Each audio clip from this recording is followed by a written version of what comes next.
जय श्री कृष्णा दोस्तों, आशु जी के ट्रिक्स में आपका स्वागत है। मैं नारायण गुर्जर आपके लिए जो हमारा संविधान का टॉपिक चल रहा है उसको अपन पूरा करेंगे। यहाँ देखो, यहाँ से जो हमारा एक तो जैसे हमने मूल अधिकार पढ़ा, आज हम जो पढ़ेंगे वो हमारे नीति निर्देशक तत्व होंगे। तो हमारा आज भाग 4 पर हम बात करेंगे। भाग 4 को आज आप इस वीडियो को पूरा देखना है। जो अनुच्छेद 36 से लेकर जो 51 तक है वो आपको इसी क्लास में सारे अनुच्छेद आपको यहाँ पर याद हो जाएंगे। अगर मैं यहाँ से बात करूँ भाग 4 की, तो भाग 4 में है नीति निर्देशक तत्व। नीति निर्देशक तत्व, नीति निर्देशक तत्व। भाग 4 में हमारे क्या है? नीति निर्देशक तत्व। नीति निर्देशक तत्व, पहली चीज तो हमें ये पता होना चाहिए कि नीति निर्देशक तत्व कहाँ से लिए गए हैं। तो नीति निर्देशक तत्व हमारे आयरलैंड से लिए गए हैं। कहाँ से लिए गए? आयरलैंड से लिए गए। नीति निर्देशक तत्व आयरलैंड से लिए गए हैं। और ये हमारे भाग 4 में नीति निर्देशक तत्व राज्य की इच्छा पर निर्भर करता है, अर्थात नीति निर्देशक तत्व उपलब्ध संसाधनों के आधार पर पूरे किए जाएंगे। उपलब्ध संसाधनों के आधार पर पूरे किए जाएंगे। उपलब्ध संसाधन का मतलब है कि अगर राज्य के पास में पैसा होगा तो इनको उपलब्ध करवा दिया जाएगा, क्योंकि ये राज्य के ऊपर ही निर्भर होंगे। मूल अधिकार और नीति निर्देशक तत्व में क्या अंतर है कि नीति निर्देशक तत्व वाद योग्य नहीं है। वाद योग्य का मतलब आप इसको सुप्रीम कोर्ट या हाई कोर्ट में चुनौती नहीं दे सकते, जबकि मूल अधिकार जो है वो आपके वाद योग्य हैं, यानी उनको चुनौती दी जा सकती है अगर उनका हनन हो रहा है तो अब हम यहाँ से पढ़ेंगे हमारे अनुच्छेद जो 36 से लेकर, जो हमारा अनुच्छेद 36 से लेकर 51 तक है, ये हमारे नीति निर्देशक तत्व है।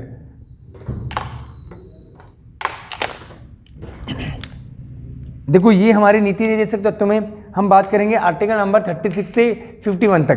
तो आपसे बस मैं इतना कहना चाहता हूँ कि इस वाले वीडियो को सिर्फ आप 5 या 10 मिनट अच्छी तरीके से देखना, सारे के सारे आपको आर्टिकल याद हो जाएंगे।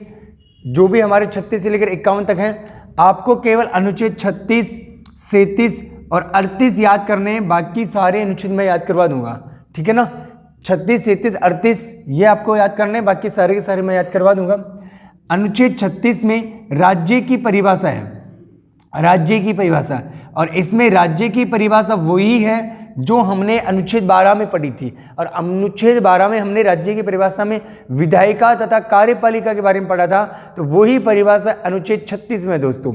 37 में क्या है कि अनुच्छेद 37 में भाग 4 वाद योग्य नहीं है।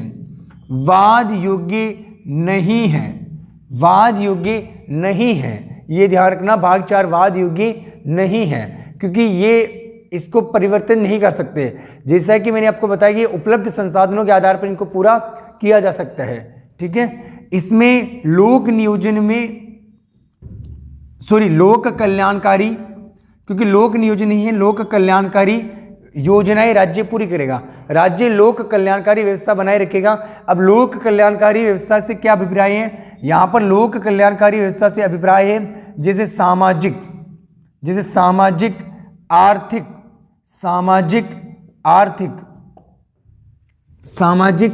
आर्थिक और राजनीतिक, सामाजिक आर्थिक एवं राजनीतिक। तो ये 3 चीज़ों पर ज़्यादा फोकस रहेगा राज्य का। इसको हम सार के नाम से भी याद कर सकते हैं, सार के नाम से।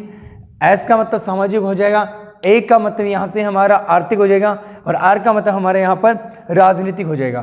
तो इसका मतलब इनमें लोक कल्याणकारी योजनाएं राज्य बनाए रखेगा सार में। तो आपके ये 3 अनुच्छेद जो है वो एक तो 36 भाग 4 में जिसमें राज्य की परिभाषा है, फिर इसमें 37 में भाग 4 वाद योग्य नहीं है, और 38 में लोक कल्याणकारी योजनाएं राज्य संचालित करेगा, जिसमें सामाजिक व्यवस्था, आर्थिक और राजनीतिक व्यवस्था का उल्लेख किया गया है। यहाँ पर वैसे इनके उल्लेख हमारी प्रस्तावना के अंतर्गत भी है। जब मैं आपको प्रस्तावना पढ़ाऊंगा तो वहाँ हम इसको अच्छी तरीके से पढ़ लेंगे दोस्तों, है ना। तो अब हमारे यहाँ से ये वाले अनुच्छेद आपके कंप्लीट हुए हैं। इसके बाद में देखो अनुच्छेद 39 से हम शुरुआत करते हैं। तो एक बार आप इसका स्क्रीनशॉट ले लो ताकि आप इसको लिख पाओ।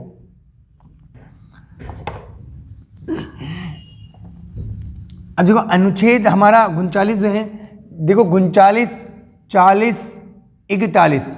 देखो अनुच्छेद 39 में क्या है कि अनुच्छेद 39A में जो है, इस 39A में है एक तो निःशुल्क विधिक सहायता, निःशुल्क विधिक सहायता, निःशुल्क विधिक सहायता यानी कानूनी सहायता जो वो अनुच्छेद 39A के अनुसार है। इसके बाद में अनुच्छेद 40 को किस तरीके से याद करना है कि आपकी जो ग्राम पंचायत है, अब आपकी ग्राम पंचायत तो आपको पता ही होगा, जो भी आपकी ग्राम पंचायत है उस ग्राम पंचायत का जो गठन होगा वो अनुच्छेद 40 के तहत होगा। ग्राम पंचायत का गठन, अनुच्छेद ग्राम पंचायत का जो गठन होगा वो अनुच्छेद 40 के तहत होगा। यहां से आप इसको इस तरीके से याद रख सकते हो कि आपकी जो ग्राम पंचायत है उसका गठन इसमें से ही होगा। इसके बारे में बात करते हैं तो ये अनुच्छेद गांधी जी से प्रभावित है। एक अनुच्छेद मैंने आपको पहले भी बताया होगा कि अनुच्छेद 17 भी गांधी जी से प्रभावित है, अनुच्छेद 41 भी गांधी जी से प्रभावित है, अनुच्छेद 40 भी गांधी जी से प्रभावित है और अनुच्छेद 43 भी गांधी जी से प्रभावित है। अब वो 43 जब आएगा तो हम उसको अच्छी तरीके से समझ लेंगे। तो ये 40 में आपकी ग्राम पंचायत का गठन है और ये गांधी जी से प्रभावित है, क्योंकि गांधी जी ने ग्राम स्वराज्य की बात पर अधिक बल दिया था और हमारा जो पंचायती राज है वो भी ग्राम स्वराज्य पर ही आधारित है। नेक्स्ट हमारा है अनुच्छेद 41। तो देखो ये मैं बोल रहा हूँ अनुच्छेद 41, तो देखो 41 बोल रहा हूँ तो 41 में ई की ध्वनि आ रही है। किसकी ध्वनि आ रही है? 41 में ई की ध्वनि आ रही है, तो ए फॉर यहाँ पर हो जाएगा एजुकेशन। क्या हो जाएगा? एजुकेशन। 41 ई फॉर एजुकेशन, और एजुकेशन को हिंदी में क्या बोलते हैं दोस्तों? शिक्षा बोलते हैं। क्या बोलते हैं? शिक्षा बोलते हैं। तो यहाँ से शिक्षा तथा काम, देखो आपको पता है कि अगर अच्छी शिक्षा आपको मिल जाएगी तो इसका मतलब आपको काम मिल जाएगा। तो इसका मतलब शिक्षा के बाद में यहाँ पर होगा हमारा काम, शिक्षा तथा काम का अधिकार, साथ में लोक सहायता, इन तीनों का उल्लेख जो है वो किस अनुच्छेद में? 41 में। बहुत इजी में 41 की ध्वनि आ रही है, ए फॉर एजुकेशन है, शिक्षा, काम का अधिकार। जैसे आपने नाम सुना होगा नरेगा, तो नरेगा का एक काम का अधिकार है लेकिन वो विधिक काम का अधिकार है, वो हमारे आर्टिकल नंबर 41 के तहत दिया जाता है। नरेगा जो है वो हमारा अनुच्छेद किसके तहत दिया जाता है? 41 के तहत। ठीक है, तो ये आपको अच्छी तरीके से याद हो गया होगा 41वीं। इसके बाद में हम अनुच्छेद 42 की बात करते हैं। तो अनुच्छेद जो 42 है ये महिला प्रसूति से संबंधित है। महिला प्रसूति,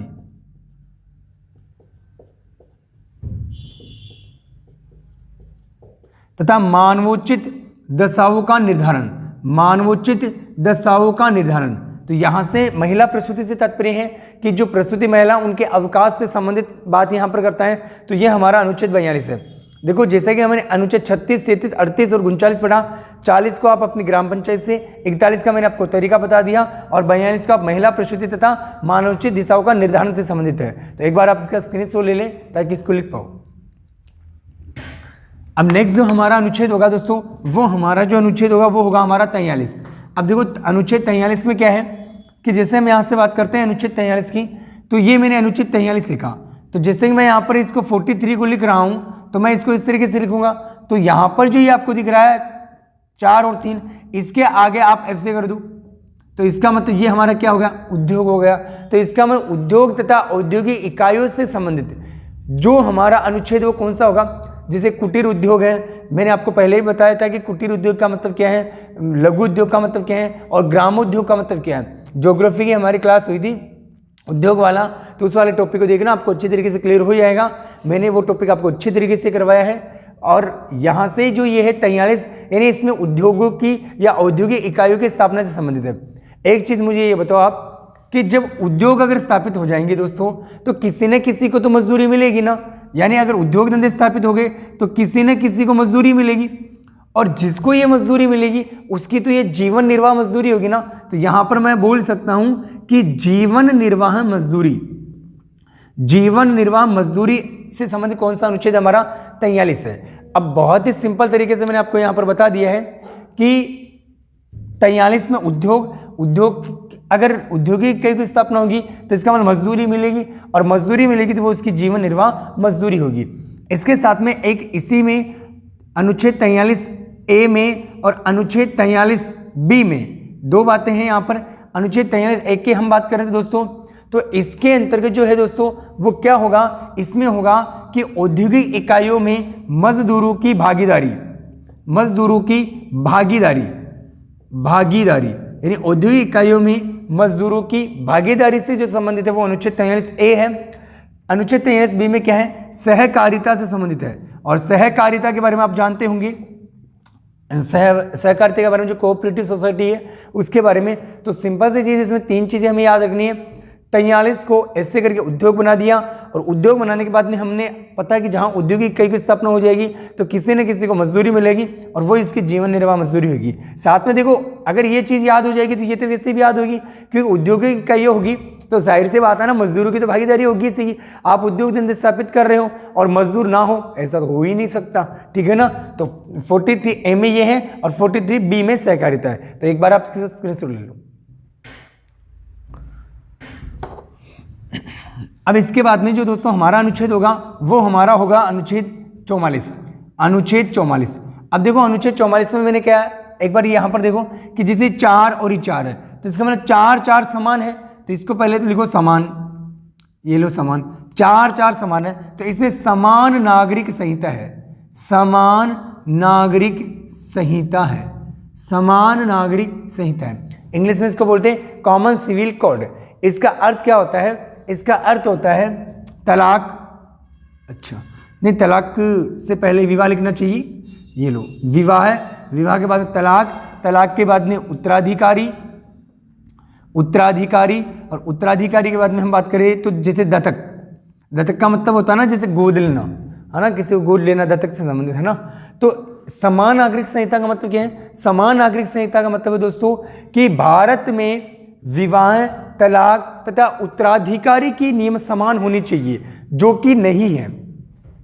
यहां पर मैं केवल आपको कॉमन सिविल कोड का अर्थ बता रहा हूं कि इसका अर्थ ये है विवाह है। विवाह वो वाला नहीं जो शाहिद कपूर वाला विवाह है ना, विवाह यहां पर जो वास्तव में विवाह है ना, ठीक है।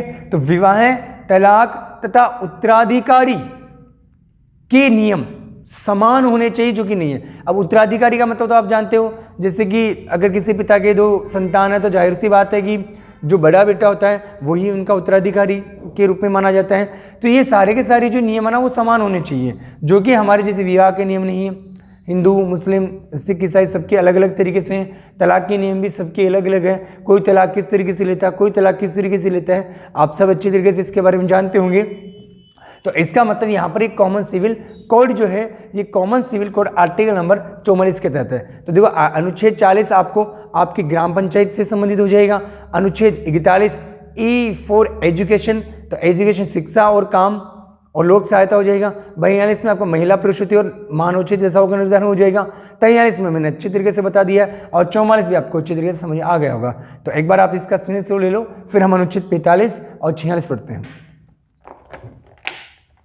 अब इसके बाद में दोस्तों जो हमारा अनुच्छेद 45 और जो 46 है, इसमें अनुच्छेद 45 में एक तो 45 यहाँ से जो 46 है, जैसे 4, 5 और 6, 4, 5 क्या कितना आएगा 6। देखो यहाँ से हमें कुछ आइडिया होना चाहिए जिससे कि हमें अनुच्छेद याद हो जाए, क्योंकि अनुच्छेद को याद करने के लिए बहुत दिक्कत आती है। जैसे मैंने आपको अनुच्छेद 14 से 18 तक की ट्रिक बताई है, बाकी अनुच्छेदों को याद करने में जैसे हमारे कम से कम 100 से 150 अनुच्छेद ऐसे हैं जहाँ से हमारे बार बार हमारे क्वेश्चन भी आते हैं। तो आपको इस चीज़ का ध्यान रखना है कि जो ये एक आपको मैं आइडिया दे रहा हूँ ताकि इस तरीके से आपको इनको याद कर सकें, ठीक है। तो 4, 5, 4 के आगे 5, 5 के आगे 6, तो यहाँ से होगा कि 6 से 14 वर्ष के बालकों की देखभाल तथा शिक्षा का दायित्व राज्य पर होगा।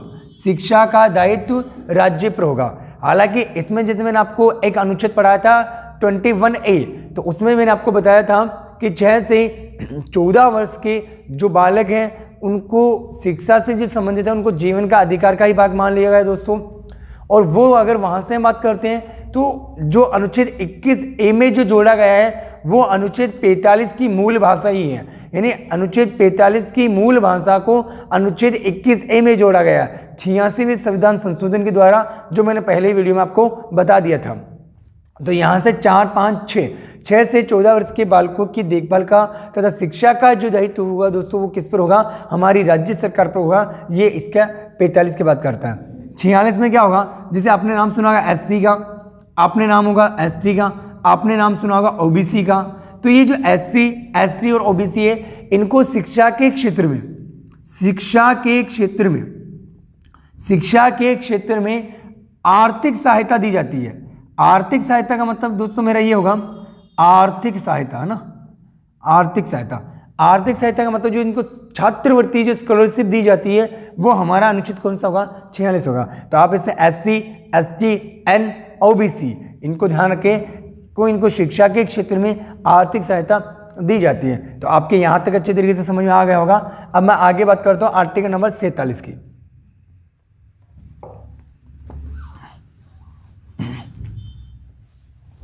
देखो अगला जो हमारा अनुच्छेद होगा वो हमारा कौन सा होगा, अनुच्छेद 47। और इस 47 के बाद में हमारा जो होगा 48। देखो 47, 46 तक मैं बता चुका हूँ। 47 में क्या है, जैसे मैं यहाँ से इसको 47 बोल रहा हूँ तो इसका मतलब 47 में सह की ध्वनि आ रही है, तो ये स्वास्थ्य से संबंधित है। अब आप मुझसे पूछो कि स्वास्थ्य से संबंधित का मतलब क्या है। स्वास्थ्य से संबंधित का मतलब है कि राज्य मादक पदार्थों पर प्रतिबंध लगाएगा। किस पर प्रतिबंध लगाएगा, मादक पदार्थों पर। अभी मादक पदार्थ कैसे होते हैं, जैसे जितने भी ड्रग्स से संबंधित हैं, जैसे डोडा, अफीम, पॉस और बहुत सारे ड्रग्स से संबंधित हैं, वो सारे के सारे जो मादक पदार्थों से संबंधित हैं वो हमारा आर्टिकल नंबर कौन सा होगा, 47 ही होगा। तो मादक पदार्थों पर प्रतिबंध लगाना, तो देखो मादक पदार्थ स्वास्थ्य को तो नुकसान पहुंचाएंगे ना, तो इसका मतलब ये होना कि जो मादक पदार्थों पर प्रतिबंध लगाने से जो संबंधित अनुच्छेद वो हमारा कौन सा है, 47। किस तरीके से याद करोगे, क्योंकि 47 में से की ध्वनि आ रही है, तो से का मतलब स्वास्थ्य और यहाँ पर मादक पदार्थ की हम बात करते हैं। इसके बाद में हमारा अनुच्छेद होगा 48। अगर मैं यहाँ पर 48 की बात करूँ तो देखो 48 में मैं बोल रहा हूँ 48 है या 48 बोलते हैं, बहुत सारे 48 बोलते हैं, 48 बोलते हैं, जो भी है। तो 48 बोल रहा हूँ, तो यहाँ पर 48 बोल रहा हूँ, एक की ध्वनि आ रही है। और A4 यहाँ पर क्या हो जाएगा, एग्रीकल्चर। A4 यहाँ पर क्या हो जाएगा, एग्रीकल्चर। अब एग्रीकल्चर का मतलब क्या होता है, वही कृषि। और एक चीज आप जानते हो कि जहाँ कृषि दोस्तों वहाँ पशुपालन तो है ही सही भाई, कृषि और पशुपालन तो अलग हो ही नहीं सकते। तो जहाँ पर कृषि है वहाँ पर पशुपालन भी है, तो ये लो मैंने पशुपालन भी लिख दिया। तो यहाँ पर हम क्या कह सकते हैं, जो कृषि और पशुपालन से संबंधित जो है वो हमारा कौन सा अनुच्छेद होगा, अनुच्छेद 48 होगा। ठीक है, अब हम यहाँ से 48A में एक बात करते हैं कि जहाँ पर देखो कृषि है तो वहाँ पर पशुपालन है। चलो ये बात तो आपके समझ में आ गई, लेकिन जहाँ पर कृषि के साथ में वहाँ वन भी होंगे, वन्य जीव भी होंगे, तो वन्य जीव के लिए जो अनुच्छेद है वो 48A है। 48A वन तथा वन्य जीव के लिए अनुच्छेद 48A है, जबकि कृषि तथा पशुपालन के लिए अनुच्छेद 48 है। ये भी आपको अच्छी तरीके से समझ में आ गया होगा दोस्तों, जो मैंने अनुच्छेद 40 से लेकर यहाँ तक अभी तक बताया है। अब नेक्स्ट हम बात करते हैं अनुच्छेद 49 की।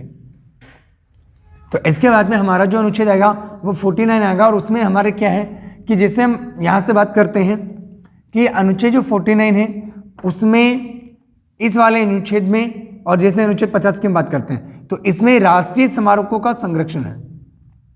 राष्ट्रीय स्मारकों का संरक्षण। अब राष्ट्रीय स्मारकों का संरक्षण का मतलब क्या है, राष्ट्रीय स्मारकों का संरक्षण। राष्ट्रीय स्मारकों का संरक्षण का मतलब है कि जितने भी हमारे राष्ट्रीय स्मारक है, जैसे चित्तौड़गढ़ का किला है, सोनारगढ़ का किला है, आमेर फोर्ट है, गागरोन का दुर्ग है, तो ये हमारे राष्ट्रीय स्मारक के अंतर्गत आते हैं, क्योंकि इनको विश्व विरासत सूची में शामिल किया गया। अब जैसे बात करते हैं चित्तौड़गढ़ है, तो चित्तौड़गढ़ विश्व विरासत सूची में शामिल किया गया, तो उस किले की जो सुरक्षा की जाएगी वो राज्य सरकार के द्वारा की जाएगी। यानी यहाँ पर राष्ट्रीय स्मारकों का संरक्षण से संबंधित है। इसका मतलब ये है कि इन राष्ट्रीय स्मारकों के लिए जो अधिनियम बनाएगी, जो कानून बनाएगी, वो संसद बनाएगी, लेकिन उनकी सुरक्षा का जो दायित्व होगा वो राज्य सरकार का होगा। कैसे कि जैसे मान लो जैसे ताजमहल है, तो ताजमहल कहाँ पर है, उत्तर प्रदेश में है, तो उसके लिए जो भी सुरक्षा से संबंधित कानून होगा वो तो हमारी संसद बनाएगी, यानी हमारी केंद्र सरकार बनाएगी, लेकिन उसकी सुरक्षा जो करेगी वो तो राज्य सरकार ही करेगी ना, यानी उत्तर प्रदेश की सरकार करेगी।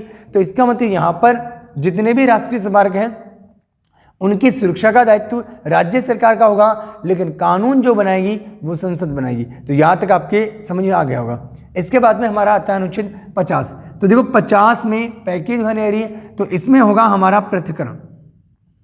इसमें क्या होगा, पृथक्करण होगा, और पृथक्करण का मतलब होता है अलग होना। पृथक्करण का मतलब क्या है, अलग होना। तो यहाँ पर किस अलग होने की हम बात करते हैं, तो यहाँ से अलग होने की अगर हम बात करते हैं तो पृथक्करण का यहाँ से तात्पर्य है कि कार्यपालिका का न्यायपालिका से पृथक्करण, कार्यपालिका का न्यायपालिका से पृथक्करण अनुच्छेद 50 के तहत है। किसका? कार्यपालिका का न्यायपालिका से पृथक्करण किस अनुच्छेद के तहत है? 50। इसके बाद में हमारे जो अनुच्छेद है वो हमारा अनुच्छेद आएगा 51 और इसमें आएगा विदेश नीति का आधार। विदेश नीति का आधार, जो हमारे विदेश नीति का आधार है वो हमारे कौन सा अनुच्छेद होगा दोस्तों? वो हमारा होगा अनुच्छेद 51। तो दोस्तों यहाँ तक मैंने आपको अच्छी तरीके से बता दिया है। एक बार मैं फिर से सबको रिवाइज कर देता हूँ। अगर हम यहाँ से बात करें कि जो हमारे अनुच्छेद हैं जिसके हम भाग 4 की बात करें, तो मैंने सबसे पहले यहाँ पर आपको बताया होगा कि भाग 4 जो है, ये भाग 4 जो है ये इसमें नीति निर्देशक तत्व का उल्लेख है जो आयरलैंड से लिए गए हैं। साथ में हमने पढ़ा कि जो अनुच्छेद 36 है उसमें राज्य की परिभाषा है, 37 में भाग 4 वाद योग्य नहीं है, 38 में वो लोक कल्याणकारी योजना है, 39 में वही समान कानूनी न्याय की बात करता है, 40 में ग्राम पंचायत की बात करता है, 41 में एजुकेशन, 41 तो एजुकेशन यानी शिक्षा और काम की बात करते हैं, अनुच्छेद 42 में महिला प्रसूति से संबंधित है, अनुच्छेद 43 में उद्योगों से संबंधित है, अनुच्छेद 44 में समान नागरिकता है, अनुच्छेद 45 में वही 6 से 14 वर्ष के बालकों की बात करता है, शिक्षा और देखभाल की, अनुच्छेद 46 में ओबीसी एसटी की जो छात्रवृत्ति उससे संबंधित है, 47 में स्वास्थ्य से संबंधित है, 48 में एग्रीकल्चर और पशुपालन से संबंधित है और 49 में जो है वो राष्ट्रीय स्मारकों के संरक्षण की बात करता है और 50 में हम बात करें तो कार्यपालिका का जो पृथक्करण है किससे? न्यायपालिका से। और हमारा जो 51 है उसमें हमारा विदेश नीति का आधार है। अब यहाँ से ये चीज़ें कंप्लीट हुई है। हमने अभी तक जो पढ़ा है वो एक तो हमने भाग 4 पढ़ा है, भाग 4 और एक हमने पढ़ा है भाग 3, है ना, भाग 3 और भाग 4।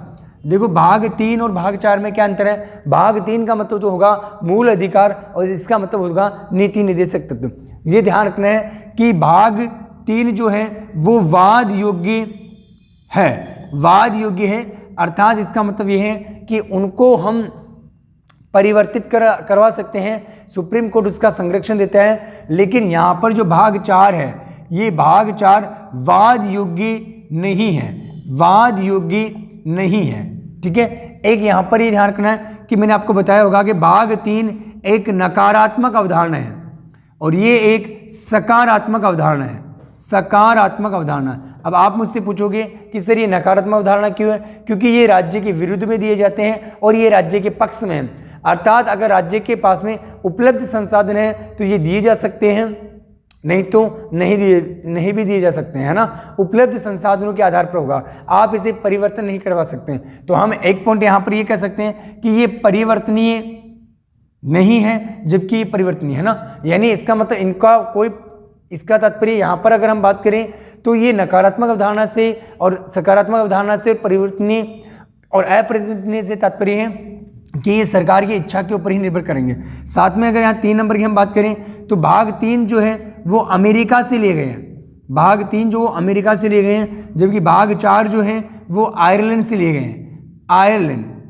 आयरलैंड यानी सीधा सा अर्थ है ना, भाग 3 का मतलब तो मूल अधिकार है और भाग 4 का मतलब नीति निर्देशक तत्व है। तो मुख्य रूप से ये इनके अंतर हैं जो मैंने आपको बता दिए हैं।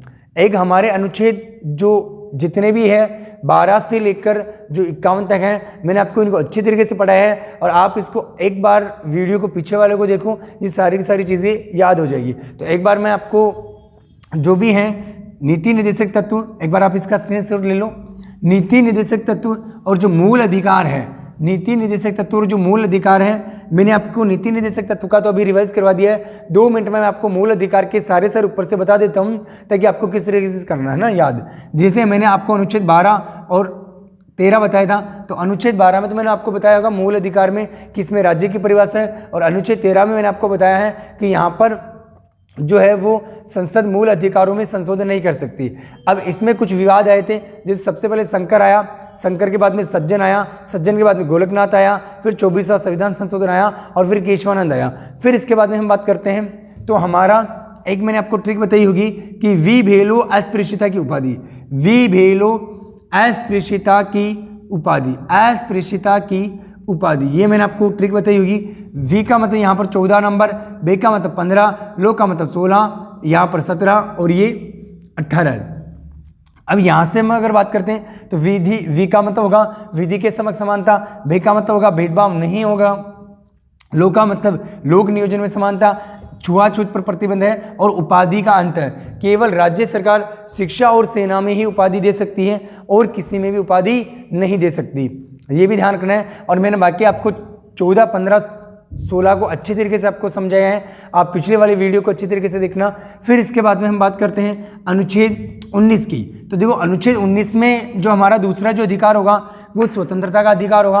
अनुच्छेद 19 में आपको 100 MRP याद रखना है। क्या याद रखना है? 100 MRP। और मैंने आपको 100 MRP का मतलब बताया, S for speech, A for assembly, U for union, M for move, R for residence और पी फॉर प्रोफेशन। उसके बाद में मैंने अनुच्छेद 20 बताया होगा और इसमें डबल जियोपार्डी है, डबल जियोपार्डी है, यानी इसमें दोहरा निषेध है। फिर इसके बाद में अनुच्छेद 21 के बारे में, इसको तो आप 100 MRP के नाम से याद रख लोगे, इसको आप डबल जियोपार्डी के नाम से याद कर लोगे। 21 में क्या है? जीवन का अधिकार है, जीवन का अधिकार, जिसको हम निजता का अधिकार भी कहते हैं, वो हमारे अनुच्छेद 21 में है। फिर इसके बाद में 22 में जो है वो गिरफ्तारी से संबंधित है और इसमें निवारक निरोध कानून का जो संबंध है वो भी हमारा अनुच्छेद कौन सा है? 22 ही है। फिर इसके बाद में हम बात करते हैं अनुच्छेद 23 की। ये अनुच्छेद 23 जो है यानी ये हमारा तीसरा अधिकार आ जाएगा, जिसको हम शोषण के विरुद्ध अधिकार कहते हैं, और इसमें मानव का दुर्व्यापार आ जाएगा, यानी मानव का दुर्व्यापार को रोकना।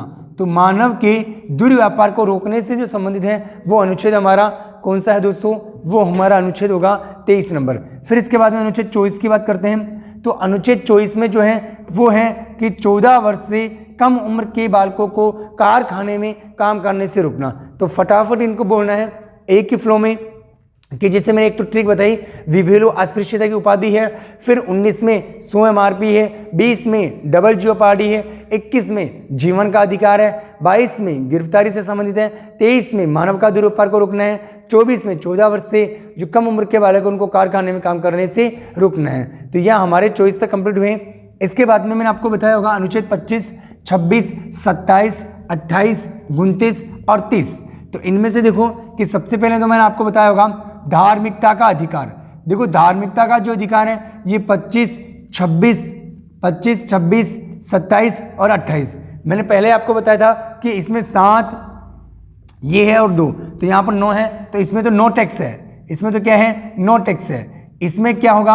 अंतःकरण की स्वतंत्रता होगी, अंतःकरण की स्वतंत्रता। इसमें अगर हम बात करें तो प्रबंध की व्यवस्था होगी, और इसमें हम बात करें तो शिक्षण संस्था के बारे में बात करेंगे। किसके बारे में बात करेंगे?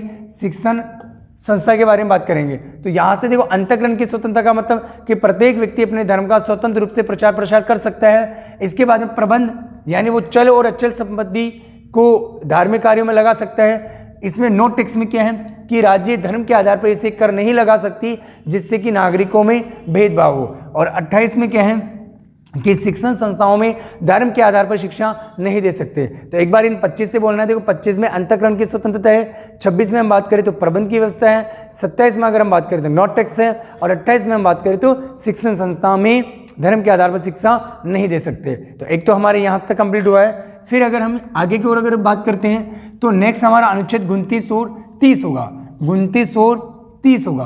तो इसमें 29 में क्या है और 30 में क्या है? हमारा शिक्षा और संस्कृति से संबंधित है। अनुच्छेद 29 में जो है दोस्तों वो है कि भारत के प्रत्येक नागरिक को, भारत का जो प्रत्येक नागरिक है या जो अल्पसंख्यक हैं उनको अपनी भाषा, अपनी लिपि और अपनी संस्कृति को सुरक्षित रखने का अधिकार है। ये हमारा अनुच्छेद 29 कहता है। अनुच्छेद 30 में हम किसकी बात करते हैं? 30 में हम बात करते हैं कि जो जितने भी अल्पसंख्यक है, ये अल्पसंख्यक जो है, इन अल्पसंख्यकों को अपनी शिक्षण संस्थाएं शुरू करने का अधिकार है। जैसे हम बात करते हैं मुस्लिम मदरसे जो संचालित किए जाते हैं वो भी अनुच्छेद 30 के तहत ही संचालित किए जाएंगे। तो ये यहाँ अब अच्छी तरीके से इसको ध्यान रखना है। इसके बाद में हम बात करते हैं तो हमारा अनुच्छेद 32 आता है, और 32 में न्यायालय के द्वारा 5 लेख जारी किए जाते हैं। कितने लेख जारी किए जाते हैं? 5 लेख जारी किए जाते हैं। और वो जो 5 लेख है दोस्तों, उनमें हम सबसे पहले बात करें तो एक तो अनुच्छेद 32 की यहाँ पर बात करूँ तो 32 में एक तो बंदी प्रत्यक्षीकरण है, बंदी प्रत्यक्षीकरण है। दूसरा हम यहाँ से बात करें तो वो परमादेश है, परमादेश है। तीसरे की मैं बात करूँ तो हमारा प्रतिषेध है। और 4 नंबर की मैं यहाँ से बात करूँ तो वो जो हमारा प्रतिषेध के साथ में अधिकार परीक्षा है, और अधिकार परीक्षा के बाद में हम यहाँ से बात करते हैं तो वो हमारा उत्प्रेषण है, उत्प्रेषण है। और मैंने आपको इसमें पहले समझा दिया होगा कि जो बंदी बना लिया गया उसके बारे में ये वाला है परमादेश, ये आदेश दे रहा है। जब कोई संस्था कार्य नहीं कर रही हो, कोई व्यक्ति कार्य नहीं कर रहा हो तो उसके लिए परमादेश है। प्रतिषेध का मतलब मना करना होता है कि जब कोई भी न्यायालय अपने अधिकार क्षेत्र से बाहर जा रहा है तो उसको रोकने के लिए जो लेख जारी किया जाएगा प्रतिषेध होगा। अधिकार किसी को गलत नियुक्ति या पदोन्नति दे दी जाती है तो उसको अवैध करने के लिए जो लेख जारी किया जाएगा वो हमारा कौन सा होगा, अधिकार परीक्षा होगा। फिर इसके बाद उत्प्रेषण की हम बात करें तो उत्प्रेषण में क्या होगा दोस्तों कि जब कोई भी विवाद है तो उससे संबंधित सूचना अपने पास मंगवाने के लिए जो लेख जारी किया जाता है वो उत्प्रेषण होगा। तो दोस्तों यहाँ से मैंने सारी चीज़ें आपको रिवाइज करवा दी हैं। एक बार आप खुद इसकी प्रैक्टिस करना, बार बार अगर आप इसकी प्रैक्टिस करोगे तो ही ये चीज़ें याद होगी। देखो कितने ही मैंने आपके साथ में कोशिश की याद करवाने की, लेकिन जब तक आप कोशिश नहीं करोगे दोस्तों तब तक आपको ये चीज़ें याद नहीं होगी। और एक चीज़ यहाँ से ध्यान रखना कि 14 से लेकर 18 तक मैंने ट्रिक बताई है, बाकी 21 से लेकर 30 तक थोड़ी सी मेहनत करनी है। बाकी के तो 36 से लेकर 51 तक तो मैंने ही आपको याद करवा दिए हैं, तरीका बता दिया है। तो आप इसे ज़्यादा से ज़्यादा शेयर कीजिएगा और अपने नोट्स बनाइएगा ताकि जिस लक्ष्य की प्राप्ति के लिए हम मेहनत कर रहे हैं वो लक्ष्य आपको मिल सके, ताकि आपके सपने पूरे हो सके। धन्यवाद दोस्तों, जय हिंद, जय भारत।